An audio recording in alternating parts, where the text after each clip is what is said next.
What happened in episode 4 of season 2 of House of the Dragon? How does it compare to the book, and what does it mean for later in the season? Let's take a look. Hi everyone, this is Robert. Welcome to In Deep Geek. We're covering House of the Dragon in full on this channel, as well as George R. R. Martin's wider world of Ice and Fire and The Lord of the Rings. Welcome. And this is your regularly scheduled spoiler warning for the show and what happens next in the book. Let's start with Damon, whose spooky and unnerving time in Harrenhal is just getting more spooky and unnerving. In terms of what he's actually there for, he speaks to young Oscar Tully, there on behalf of his aged grandfather Grover, the Lord Paramount of the Riverlands. Grover is indeed still alive, but clearly incapable of ruling.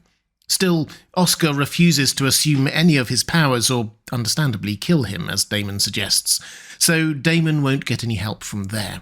Instead, he summons House Blackwood, who will support him if he helps them against the Brackens first. So Damon will get his army, though not as large a one as he'd like, and it's certainly taken some time.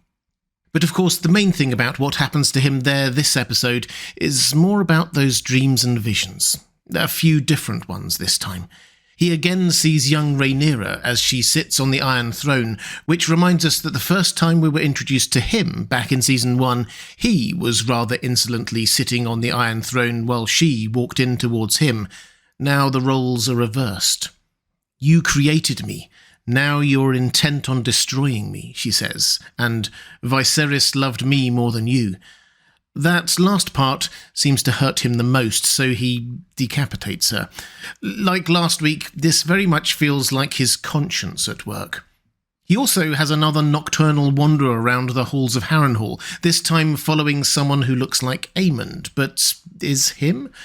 That is surely playing up the echoes between the two Second Son characters and their, albeit still rather one-sided, rivalry.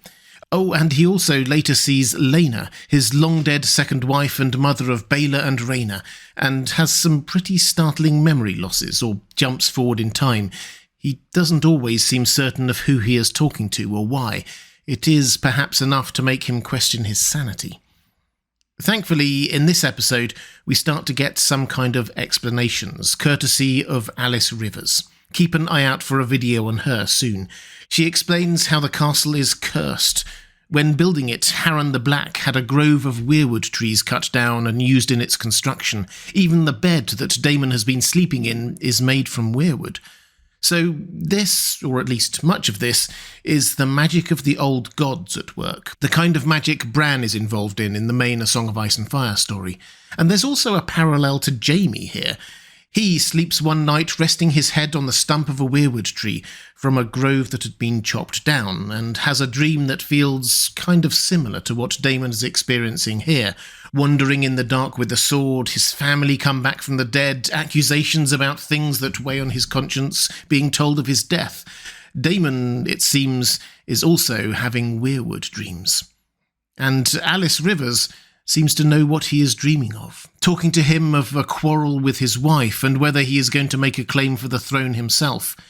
On that latter point, incidentally, after the confusion he caused Sir Simon Strong last week, Damon appears now to have settled on King Consort as his title, so he isn't making a claim for himself alone on the throne yet.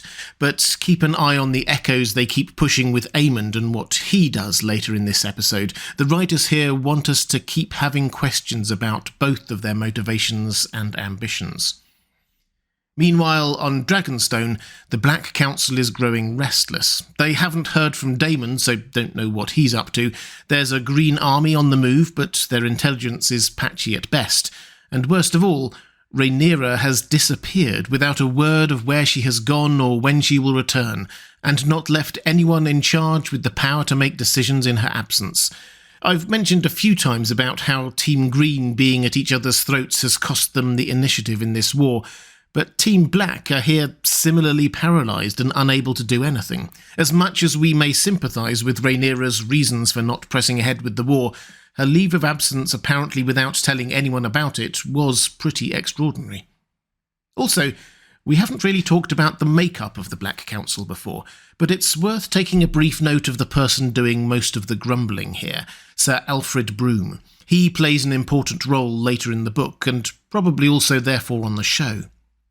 Sir Stefan Darklin is the Queen's Guard who went with Rhaenyra to King's Landing, and he interjects when Duskendale is mentioned because that's his home, and the lord executed by Criston Cole is his father, or nephew in the book. We should also note how Jace has really grown in confidence in recent episodes. Here he repeatedly challenges his mother to her face in front of everyone about where she's been and whether he thinks it was wise. Rhaenyra may now be back, but the council is still not exactly united.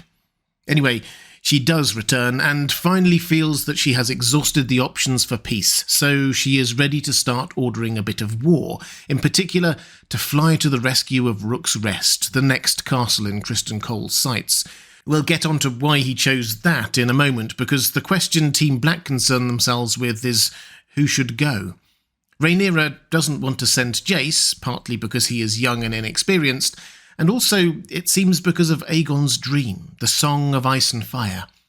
In the absence of something actually written down, and no, I don't count the few words on the dagger here, and instead with the whole thing seemingly just being passed down orally from ruler to heir over the course of decades, this does now seem to be slightly open to whatever emphasis the current holder of that prophecy places on it, and we see here Rhaenyra places a lot more emphasis on the importance of the ruler of the Seven Kingdoms being ordained to protect and lead and unite the kingdoms against a common foe. So the ruler and the heir are very important. There are a lot of implications here. We know that Jace didn't know about the prophecy when he had that conversation with Cregan Stark about what lay beyond the wall, so may or may not have made some links. And Rhaenyra hadn't told anyone about the prophecy when she went to King's Landing last episode, so if she'd been caught then, the whole thing would have just been lost. Part of the reason why Rhaenys went to Rook's Rest this episode instead of Jace was surely because Rhaenyra didn't want to lose Jace, but won't be able to tell anyone that, so how will Corlys react next episode? And how will Jace respond to the prophecy? In the book, he will soon be the one to suggest getting riders for those other dragons on Dragonstone. Will that be a reaction to him knowing this prophecy? There's lots of questions. Regardless of all this, though, the decision is made for Rhaenys to go to Rook's Rest on her own. It makes sense for her to go, but alone, I'm not so sure. Anyway, the thread running through all this episode is Criston Cole's army slowly marching north, taking castles and gathering in size. We see the aftermath of the attack on Duskendale, an impressive prize, and he'd previously taken Rosby and Stokeworth. The decision to head next along the coast towards Rook's Rest causes some confusion everywhere, the Black Council, Harrenhal, and with King Aegon, as it's not a particularly rich or important castle. Surely the next obvious place would have been inland to Harrenhal to try to secure the Riverlands. But it turns out that this is a cunning plan hatched by Aemond and Criston Cole. Larys points out that Harrenhal isn't as big a prize as you might think. He already has Harrenhal's gold, it's a broken-down castle and is likely to drive Daemon to madness if they just leave him there for a while. A throwaway line, that last one from Larys, but one does wonder how aware he is of what Daemon is going through right now. Rook's Rest, however, is held by one of Rhaenyra's closest allies and is temptingly close to Dragonstone. When Criston Cole announces he will attack by daylight, he is basically begging for Team Black to send a dragon to its aid.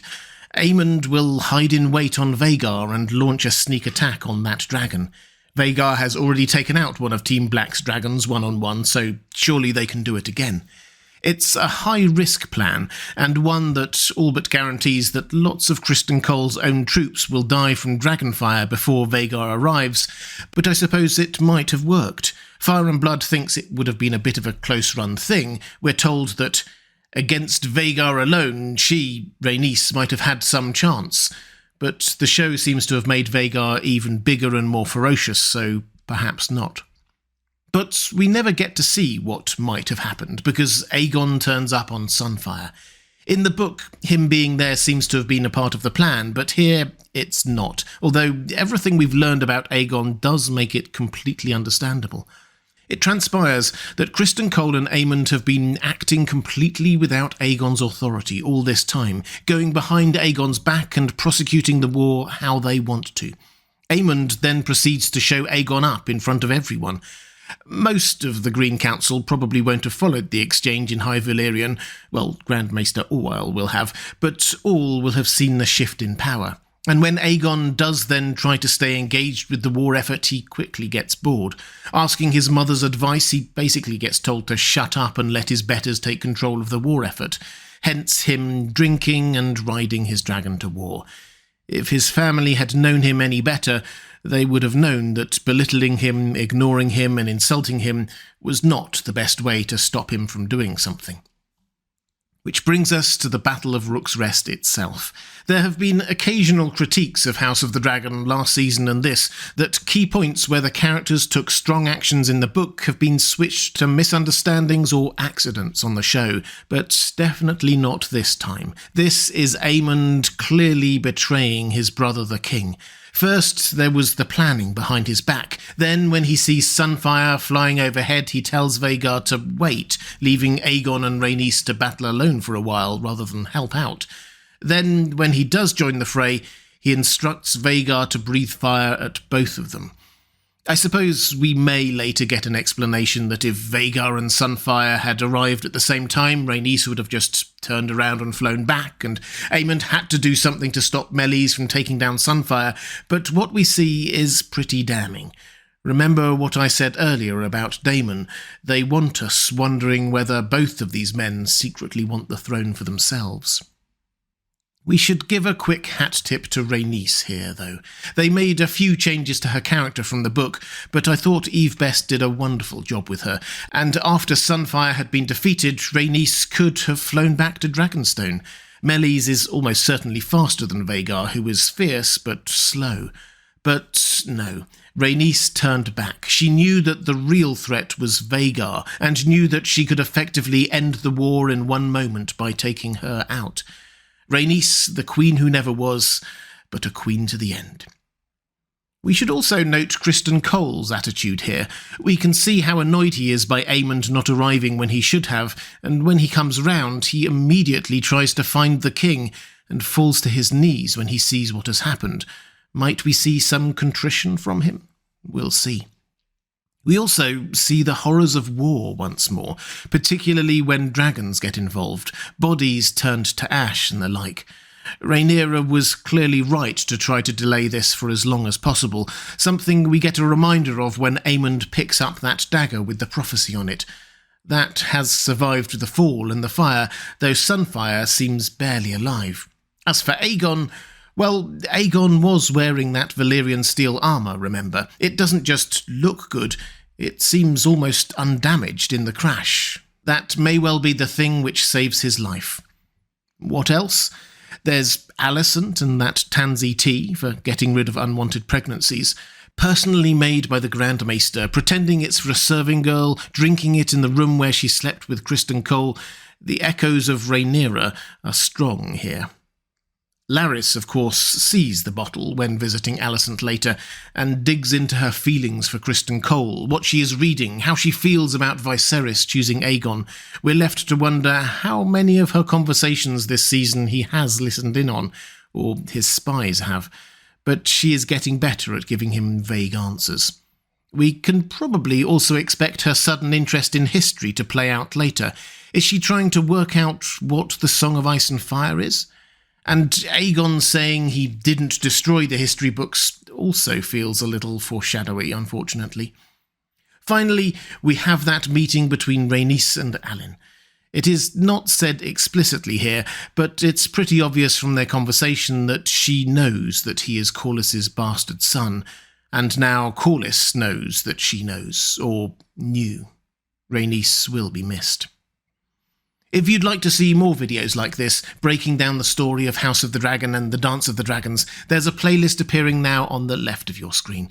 Or to support this channel, thank you. There's a link to my Patreon page on the right of your screen. That's all for this time. Thanks for watching. I'll see you again soon.